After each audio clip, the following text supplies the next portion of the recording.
Dear reader, allow me to introduce you to my book.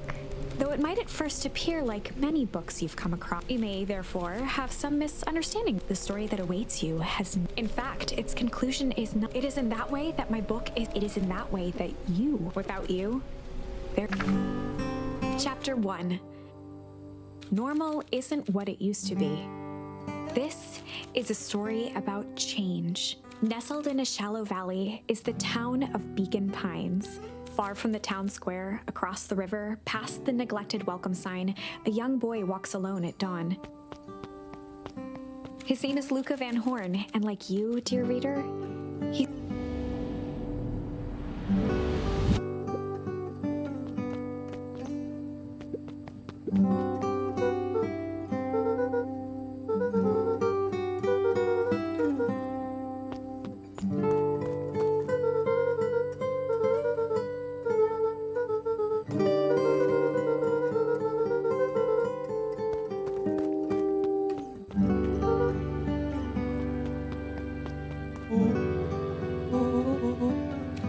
was Luca's closest friend. He possessed many fine qualities, but subtlety was not one of them.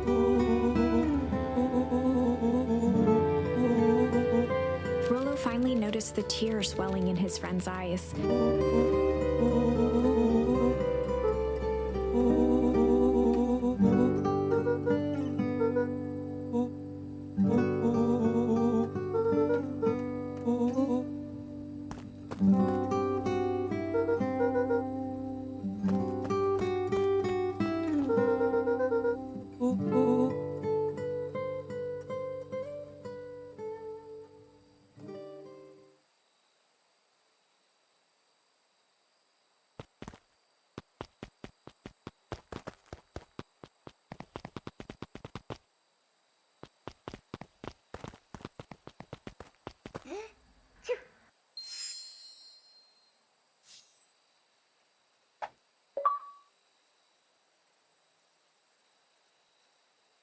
Wonderful! I had a good feeling about you. That charm is a very special thing. Very special indeed. Keep hold of it for now. Its purpose will reveal itself soon enough.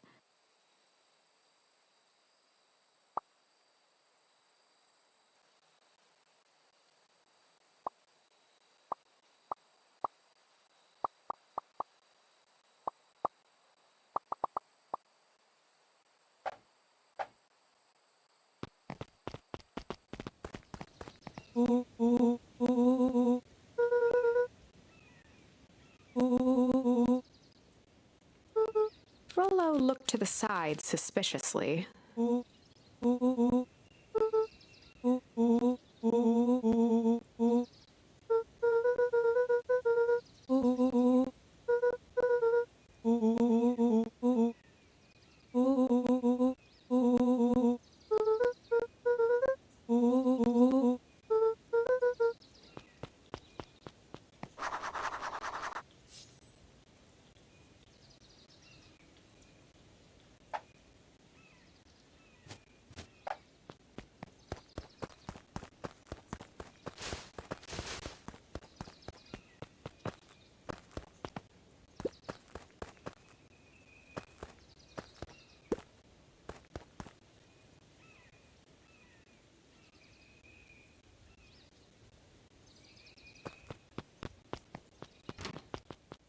Dear reader, forgive me for this interlude. Remember that charm you found? There are more of those special charms to discover throughout. They've been known to reveal themselves to those who... Some of them can be found in...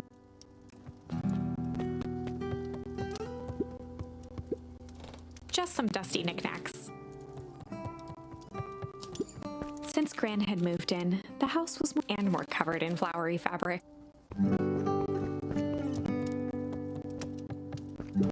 One of his father's old stethoscopes. Luca had spent countless hours not for years, though.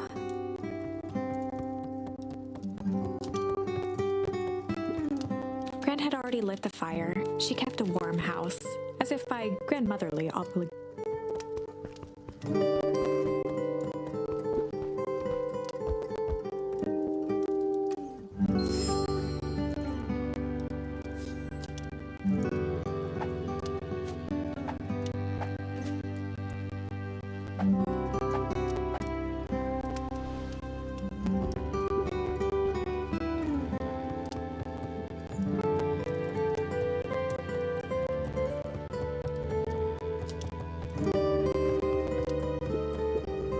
Luca paused at his parents' bedroom. He just wasn't ready to go in.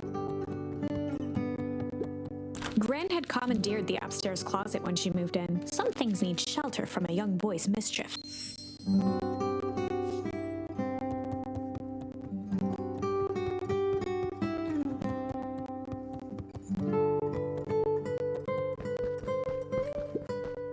Luca tossed on his favorite old sweater. Even though it was the first day of summer,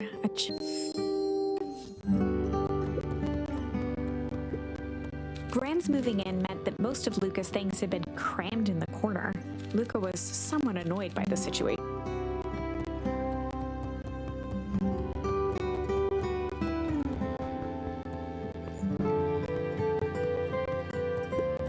Gran's bed was undisturbed. Luca didn't mind that she had a habit of falling asleep in front of the fireplace. It meant that he could read late into the night.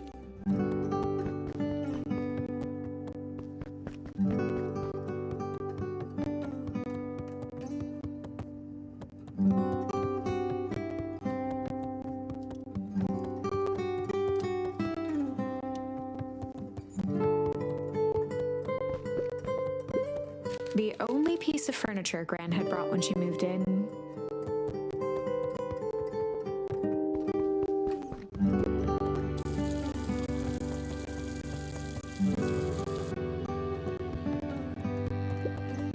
A pair of dull scissors, a broken can opener.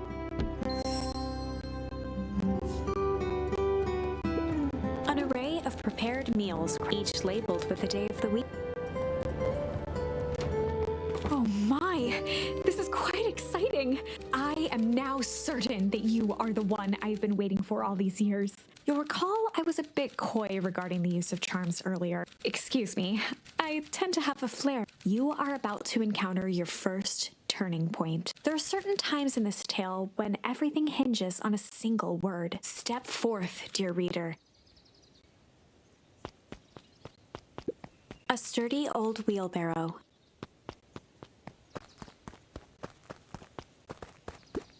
A beginner's guide to gardening laid open on the bench.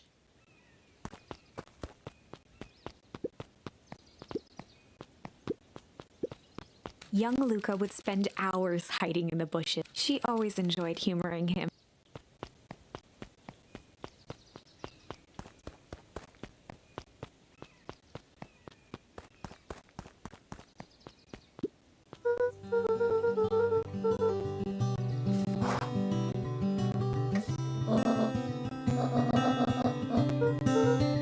The less Gran knew, the better for everyone involved.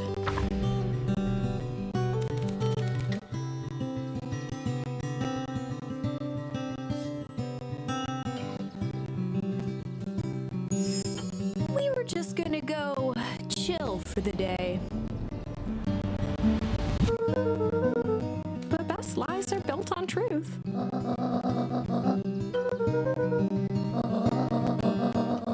Easy. Impressive.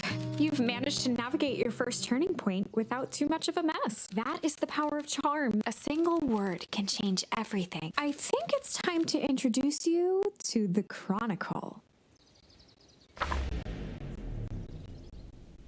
The Chronicle is a record of the decisions you've made. You can see the turning point which has been revealed. At any time, you can use the Chronicle to go back and invoke different charms, creating new branches. Luckily for us, this is the one and only turning point where the charms won't dramatically alter fate. It's the perfect opportunity to experiment with rewriting things.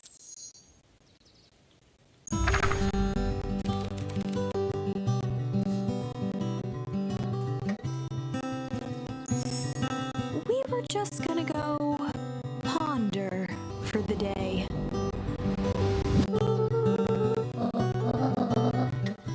This was Luca's chance to sell his alibi. Nailed it.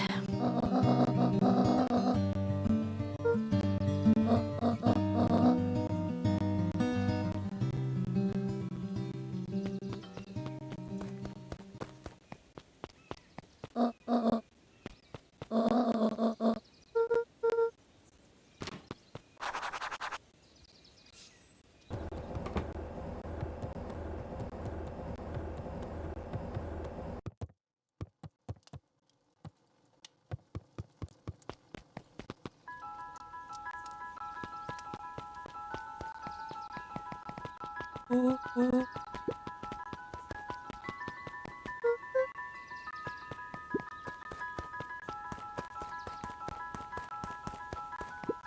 a town that saw few visitors, the welcome was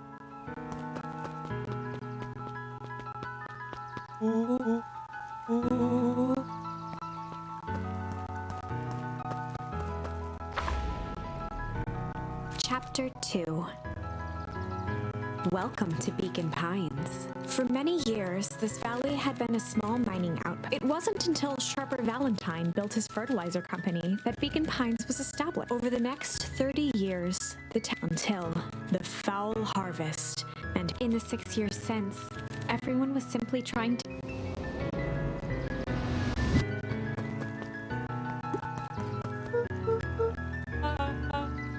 Kerr was the CEO of Perez. He had become a fixture around town over the past few. After the failing of Valentine Fertilizer, the town was hungry to welcome a new source of employment.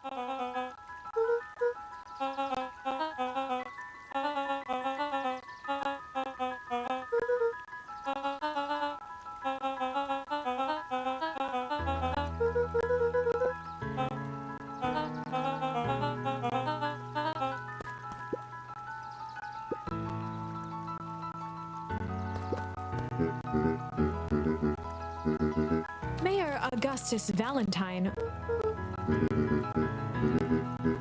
Flustered, Gus instinctively loosened his tie.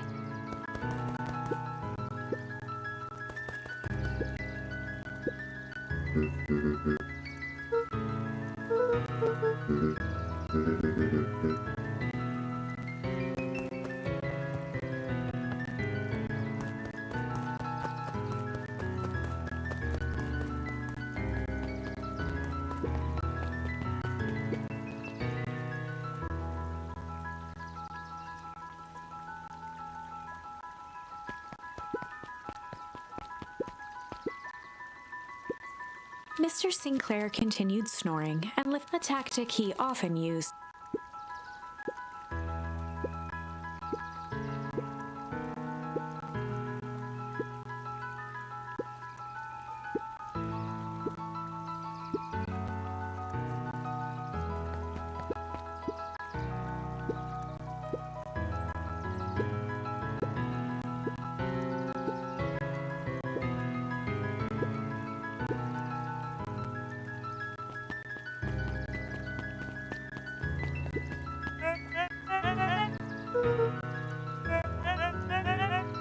He pulled a pen from the pocket of his sweater vest and began to print.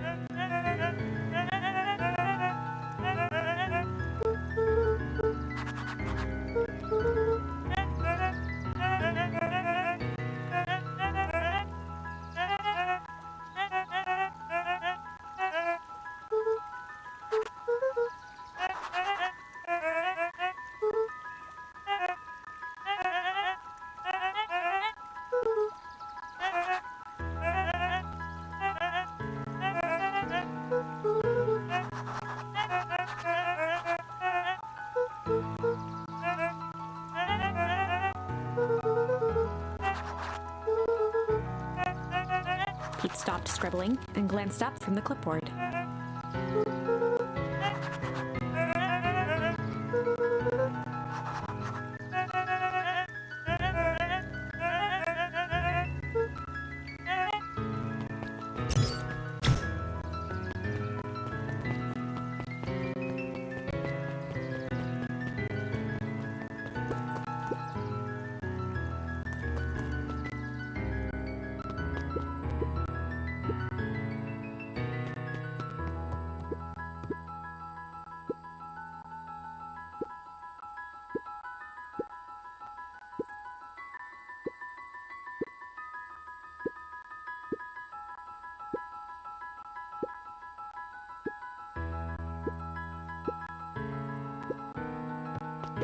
Whenever Luca saw his dad's chair, it reminded him of the days they'd pack up a couple of...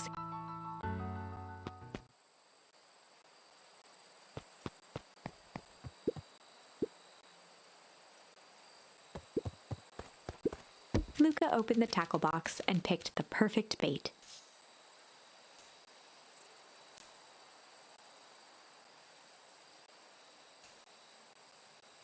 tied a shoestring to the hook. What fish could resist a nice shoestring?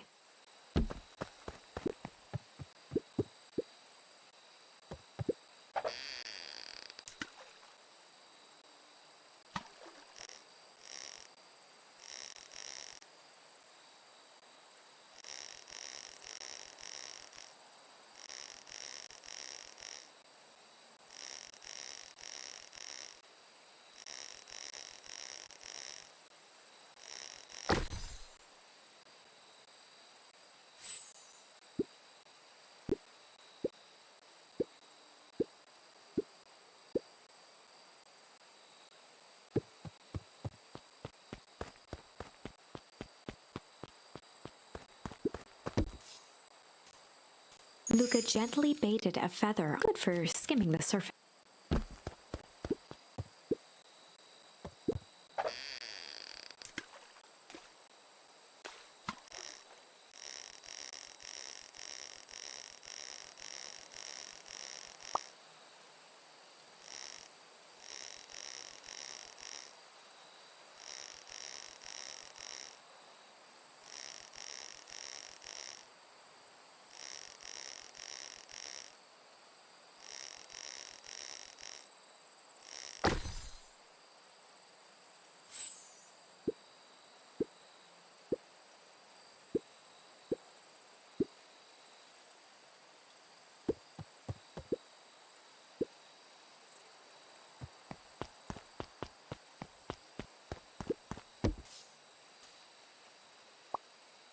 Luca tied a shoestring. What fish could resist?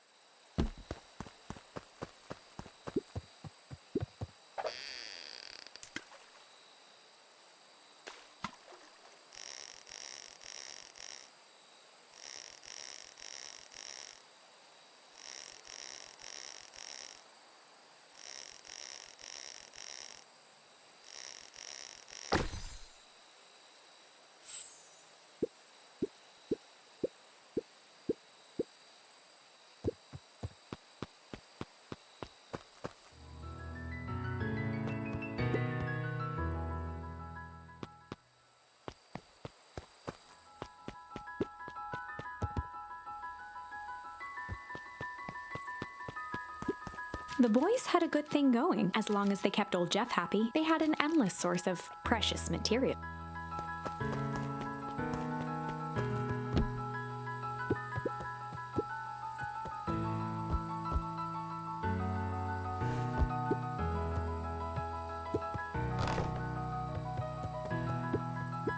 After Luca's father had passed, Rollo became obsessed with them building their own Hank atomic star. It was some time before Luca realized it was Rollo's way of keeping him occupied.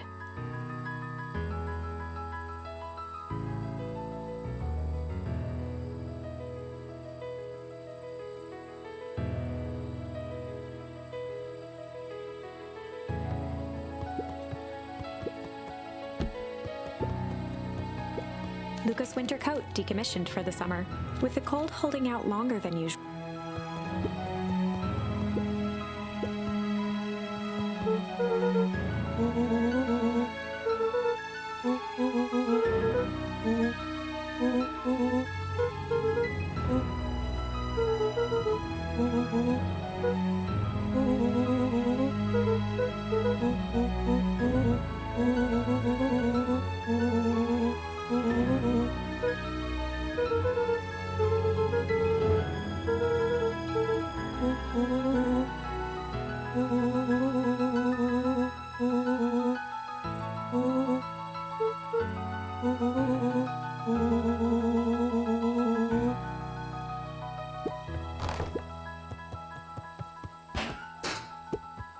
Luca looked up at the satellite dish. Rollo nearly killed himself putting that up into the tree.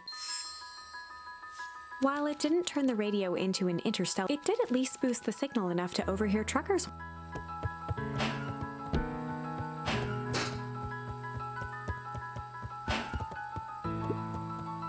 On certain nights, when the clouds were... Rollo thinks it's aliens. He always thinks...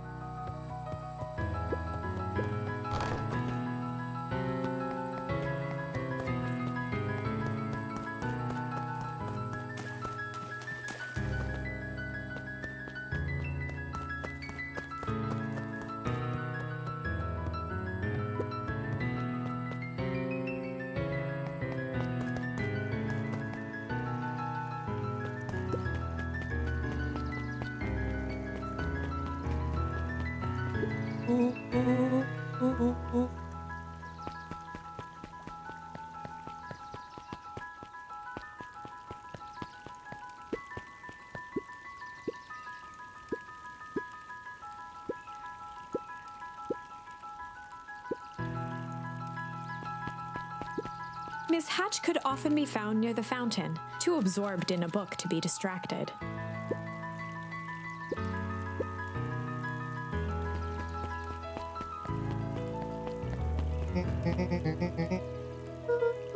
Oh, right. Rendezvous with Roxy. This is an important turning point. The first time where your charms will change the course of fate. And currently, we only have one suitable charm at our disposal. Have no fear, we can always return later using the Chronicle once we find more charms. Well, now I'm just rambling. Where were we?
Rollo froze as Roxy took a step toward. Luca knew he had one chance to save his friend from... In the past, he found the best way to deal with an enraged Roxy was to be a little chill.